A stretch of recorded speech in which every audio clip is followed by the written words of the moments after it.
নমস্কাৰ সকলোকে আমাৰ চেনেল লহৰ কৃষ্ণলৈ স্বাগতম জনাইছোঁ। দেৱবাণী সংস্কৃতম শংকৰদেৱ শিশু বিদ্যা নিকেতন সমূহত এইবাৰ নতুন সংস্কৰণ সংস্কৃত পাঠ্যপুথি দ্বিতীয় শ্ৰেণীৰ পৰা সপ্তম শ্ৰেণীলৈ ইয়াত আগবঢ়োৱা হয়। পাঠৰ অনুবাদ প্ৰশ্নোত্তৰ। আজি সপ্তম শ্ৰেণীৰ ষষ্ঠ পাঠঃ বিদ্যাৰম্ভ সংস্কাৰঃ উপনয়নম এই পাঠটিৰ প্ৰশ্নোত্তৰখিনি আগবঢ়োৱা হৈছে। লগতে সংস্কৃত পঠনো আগবঢ়োৱা হৈছে। ভিডিঅ'টি আৰম্ভণিৰ পৰা শেষলৈকে চাবা আৰু লাইক কমেণ্ট কৰি কেনে লাগিছে জনাবলৈ নাপাহৰিবা। প্ৰশ্ন নাম উত্তৰণি লিখত। প্ৰশ্নখিনি উত্তৰ কৰিব লাগে। ক বিদ্যাৰম্ভ সংস্কাৰঃ কুত্ৰ বিদ্যতে। উত্তৰম বিদ্যাৰম্ভ সংস্কাৰঃ গৃহ সংস্কাৰেষু অথবা শৈশৱ বাল্যকাল সংস্কাৰেষু বিদ্যতে। প্ৰধানতঃ শাস্ত্ৰে কতি সংস্কাৰাः সन्ति।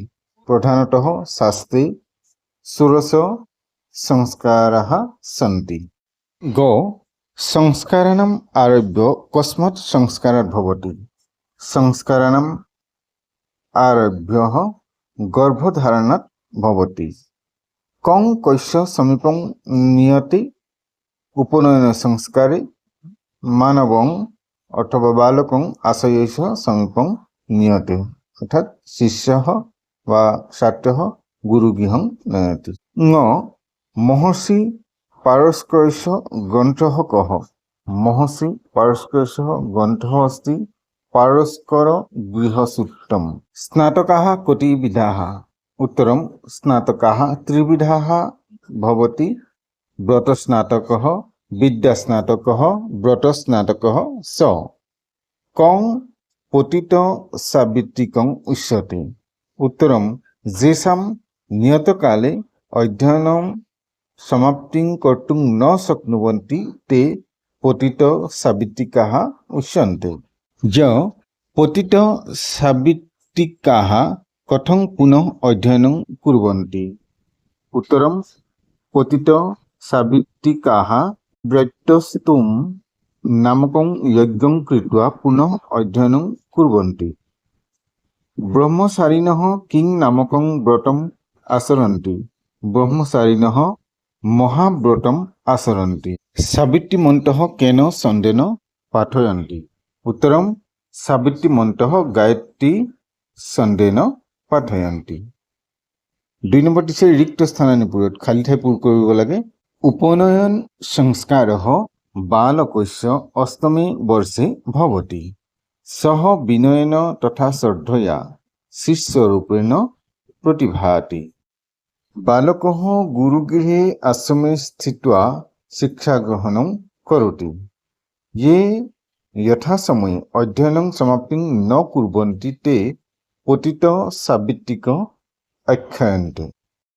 व्रतस्तुं नामकं यज्ञं कृत्वा ते पुनः अध्ययनं कर्तुं शक्नुवन्ति। এইখিনিকে খালি ঠাই দিয়া হৈছে। ইয়াৰ পাছতে দিয়া হৈছে যে কাল চক্ৰম একস্মিন বৰ্ষে দ্বাদশ মাসাः ভৱন্তি তে নামানি ইমানি সন্তি। গতিকে এটা বছৰত 12টা মাহ, সেই 12টা মাহ কেনেধৰণে হয় সেইখিনি ইয়াত দিয়া হৈছে।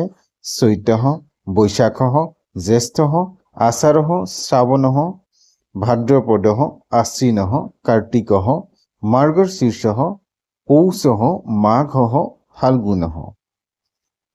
प्रति मासे 2 पक्षो भवतः। प्रति माहते 2টা পক্ষ হয়। यथा कृष्णपक्षः शुक्लपक्षः। प्रतिपक्षे पंचदश तिथयः भवन्ति। तासां नामानि एतानि सन्ति।